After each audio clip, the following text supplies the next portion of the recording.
What do all of the topping deck list over last weekend look like? Today, big dogs, we're going to be talking about all of those Yu-Gi-Oh strategies that were very successful over the weekend, and I'm going to be giving you my thoughts on them. Let's go ahead and jump on in. What's going on with ya, big dogs? And it is an amazing day for Yu-Gi-Oh! Oh, that's your day? Phenomenal. But if it isn't, don't let what happened at the beginning of your day ruin the rest of your day. Today we're going to be looking at obviously some of the best decks in the game, but we're also going to be using this video to highlight some of the other Yu-Gi-Oh strategies that topped and what are some of the advantages that those decks could be using. Of course, I'm going to break this video down into talking about some of the more popular decks and what they do, and then we'll go on from there. I think it's probably best to start off with branded Dracotel. There's going to be quite a few variants of Dracotel. There's Dracotel K9, Dracotel branded. There's more of a pure variant. This version is Cole Mackey's Top 32 YCS Pittsburgh version. This is a K9 Dracotel. So boom, here we have it, guys. This deck is K9 Dracotel. The 3 Izunas and the Lupus allow you to be able to exceed summon into Ripper, into Jax, and these cards are pretty good. Ripper allows you to be able to get around cards like Ghost Bell and Ash Blossom and stuff like that, allowing your cards like K2 and Rahu and your trap cards to resolve. And Jax is really good at destroying monsters on the field. Dracotel should all tier limit pile, yet you're coping, Bruce. I think that this is a different approach than what you guys would see for the more successful versions, but it's not to say that this version isn't successful itself. I like that Light-In Dragon and Dark-In Dragon. I've always liked these cards. These cards have always been really cool. And they finally found a home in this particular deck because, you know, you summon and then you can fuse with these cards and gain their effects. So yeah, this is something that's really interesting. I like this version of the deck. Then there's branded Dracotel. This is Nigel Lamb's branded Dracotel. Somebody on my last video said something really interesting. They said that there's a difference between branded Dracotel and Dracotel branded. And at first I was like, there's no difference. But then they broke it down really well. Dracotel is really good at incorporating just about the best fusion cards, right? So if you go back to this particular deck, it's using the Light-In and Dark-In Dragons. I wouldn't be surprised if we start to see like a tier limit Dracotel. But this isn't a real branded deck. It plays 1, 2, 3, 4, 5 branded cards. And most builds pretty much play 5 no matter how you see it. It's going to use the branded cards to be able to get its Dracotel combo further. But in actuality, this is a Dracotel deck. It just has some branded cards in it. Hi, Daddy. Hey, son. What's up, buddy? I love you too. You had a good job or a good time at school? Yeah. All right. You know you're my favorite youngest son, right? Yeah. All right. How's your girlfriend? Good. All right. How's your wife? I don't know. Ask her. She about to get pounded tonight. This version of Dracotel is playing Meowls and Molchemi Flawless inside of the main deck. I personally think that after Flawless, Meowls is the second best Molcharmy, but I want to know what you guys think. This deck, I mean, as you guys can see, I hope you guys are starting to get it. These cards are these strategies are very similar to one another. It seems that hand traps are very big. The branded engine, pretty much mandatory. Effect Veiler is a really good card because you can use it multiple times in a turn, and it's one of the only effect negations that can work against a deck like Lunalight. Of course, Nib in the deck and Bestial monsters are pretty good. This one is Connor Nix. Holy, I love it. I love it. This one actually is playing more than 5 branded cards. It's playing 6. The deck more or less has been solved, and while you can play around with certain cards, like if you want to run Dragon's Mind in your deck or something like that, the deck is pretty much solved at this point in time. At least it seems like it. Now, of course, big dogs, make sure you keep track of your best games with Raven Wing version 4. Be sure to go to TheCaliEffect.com to purchase your sleeves today. It's the #1 sleeve in the entire universe, and it is the cheapest as opposed to all my competitors. Go ahead and go to TheCaliEffect.com, take up your sleeves today. So I think a really interesting take here is that there is not a single pure Yummy in the top 64. Or top 32, my apologies. Yummy is literally just Yummy Mitsurugi or a different Yummy variant, which I think that says a lot about the deck. Hypothetically, as we already know, Dracotel doesn't have to be branded. Dracotel isn't pure. We know K9 isn't pure either. I think it says a lot about the Yu-Gi-Oh card game that these new decks all cling on to an older deck or a different deck to be successful. This is Craig Hayashi's Yummy Mitsurugi list. I want you guys to soak this up because this deck is pretty much solved too. A lot of people are citing the field spell in Double Cyclone is so they can destroy their own spell cards. So it can get past the Draco Tail spell trap negate, or you can also use it to get past the Apophis card. So Double Cyclone's actually putting in a lot of work here. And this is another Mitsurugi Yummy deck. This one doesn't play Purification, but this one does. This one also does not main board Ghost Bell. I think we should say that Ghost Bell's strong enough to be main boarded and at 3 inside of people's decks. Then there's this one by Lucas. He's playing less hand traps. He's playing a mixture of board breakers and hand traps. Somebody asked me what was stronger, board breakers or hand traps right now. I'd say you play both. I say you play the cards like Ash Blossom if your deck is weak to Charmy, and it's also good against, you know, is it Lollipo? Whichever one is the one that searches too. This one. I think it's this one. Yeah, Cupsy. My fault. Cupsy. This Mitsurugi Yummy deck is not playing Droplet. This guy's on Duster with the Triple Tactics Thrust. And this is the second placed, I think, Mitsurugi Yummy deck, John Wilkins deck, and he's maining the Purification. Again, I think you have to main Purification. I think the card is just way too powerful. Like, think about it, right? You have full Yummy combo, right? All you have to do is normal summon a Yummy. You have full Mitsurugi combo. All you have to do is like resolve Habakiri, right? This card is so freaking good in your opening board. It stops Dark Ruler no more. Like that literally should be the biggest reason, because your deck can literally lose to a Dark Ruler no more. While I have you guys' attention, I also want to talk about this video sponsor, Plank Mattress. Now, I wanted to be 100% sure that this was an amazing mattress, so I tested it out for a while. My wife and I bed setup is a little bit different. We have 2 twin XL mattresses that come up to about a California King, and we threw those out and got Plank. And I gotta say, man, look, holy big dog, I have been sleeping like a rock. I am not kidding with you guys when I say this. Plank mattresses have literally changed how I sleep. You guys know for the past couple of weeks, I've been working 13-hour shifts between coaching the girls, teaching, and making you guys content. And the reason why I even stay rejuvenated is because the Plank mattress. It genuinely has reduced my aches, pains, discomfort, and keeps my spine aligned. I can't even lie to you, big dog. I can't even lay in the bed to relax because every single time, immediately. And the best thing about it is that my goofball wife absolutely loves the mattress too.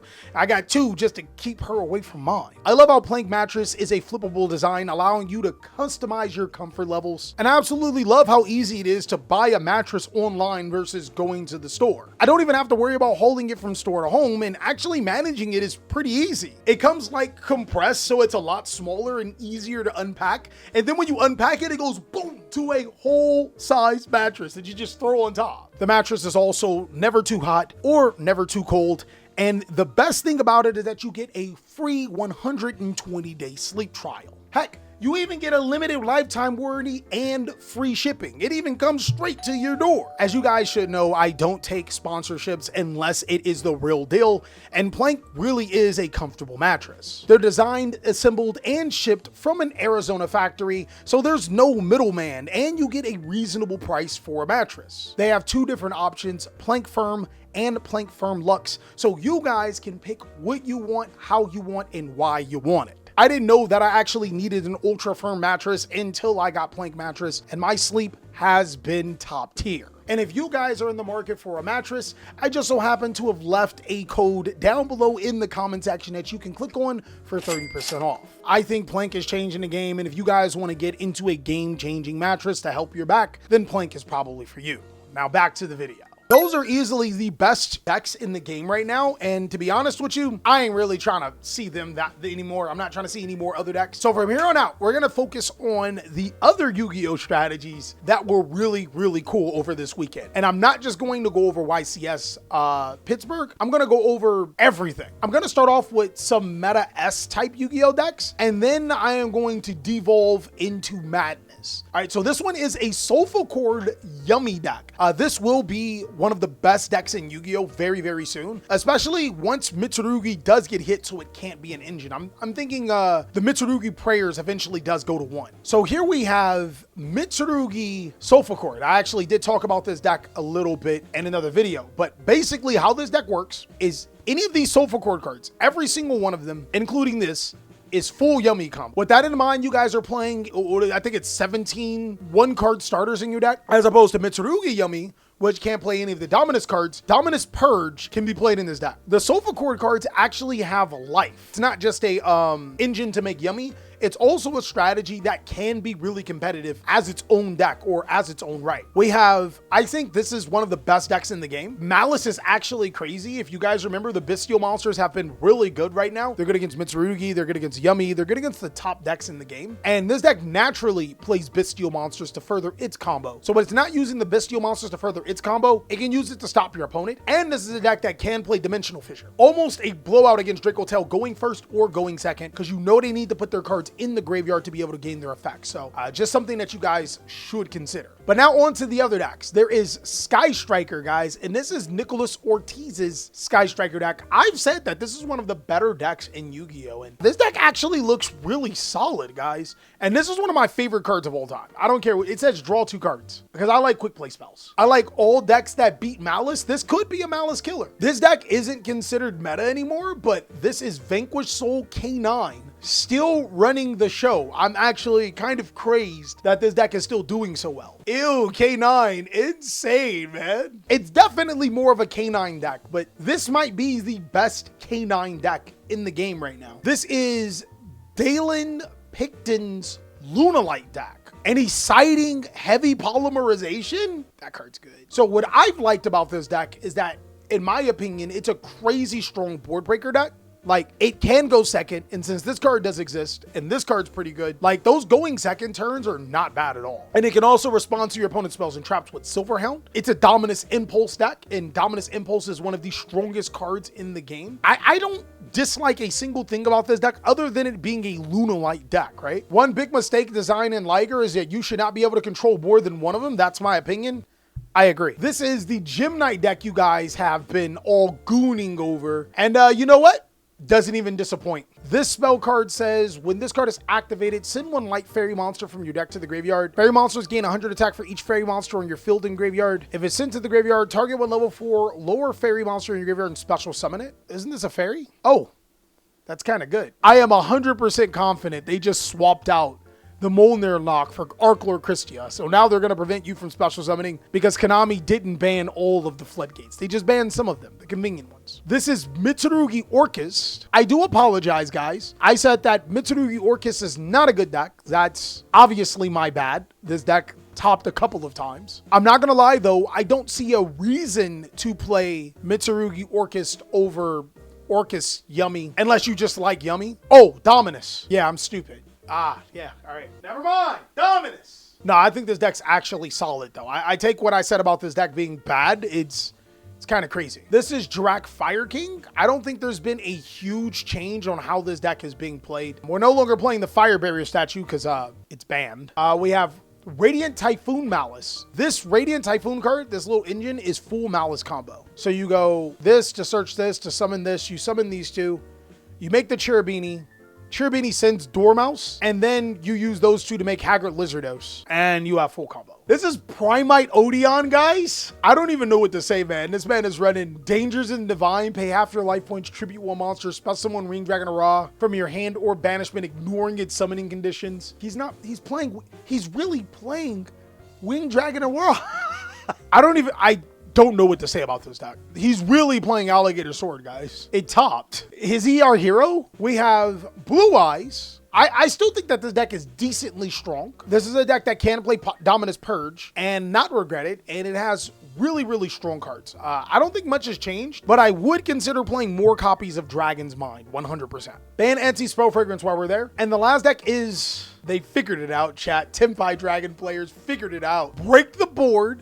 Normal summon Chandra. This is a successful Tenpai Dragon Sky Striker deck. I think that's crazy. I almost forgot about Genesys, big dogs. This is the first place Omnomat deck, and to be honest, I'm digging it, guys. I think it's really solid. The only hand trap being Droll and Lockbird. Cool. And then, oh, this card, Grave Digger's Trap Hole. You guys got to make sure you put some emphasis on it. It is really, really good with Rafflesia. It almost insulates you from hand traps. This is solid. This right here is Draco Tail for Genesys. Brother, I think a card to highlight is Mistaken Arrest. This card's 0 points. And it's Drollin Lockbird. Yeah, no, bro. If you want to play Draco Tail, just go play Modern. It's probably the best deck in Modern. Here we have Psychic Punk. Really just a Punk deck, just using the Psychic cards to like further your strategy. But this deck's really, really strong. So even without Emergency Teleport, it can be an incredibly viable deck. Archmage didn't receive any real